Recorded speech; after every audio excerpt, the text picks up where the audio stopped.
Адамды өлгөндөн соң мыкты дейбиз.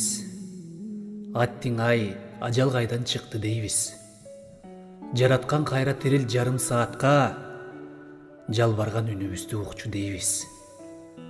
Жаныбызда жүргөндө карадыкпы?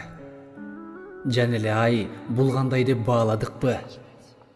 Жан дүйнөсү жабыркай күттү балким. Жартыбыз жакшы сөзгө жарадыкпы? Акылдуу болбочу сен дебегиле, адамды аяр сактап жебегиле.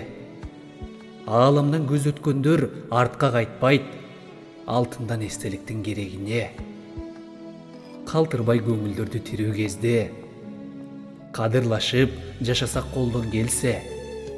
Жакшы сөздү эмнеге аяйбыз биз, жараткан сүйлөгөнгө жардам берсе. Карачы, канча күнүң артта калды. Байлыктан бактылуулук кимдер тапты? Күнүмдүк көрө оокатка азгырылып, канчасы ыйманы жок көргө жатты. Алданба убактылуу өмүрүңө, жашооңду байлап алба жүрөгүңө. Унутуп конок болуп келгениңди, дүйнөнү салып алба түнөгүңө.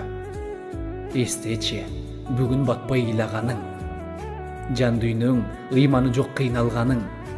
Бул дүйнө кенен болуп турса дагы, кысылып эч жерине батпаганың. Жашоонун аягына кимдер жетет? Өмүрүң суудай болуп агып кетет.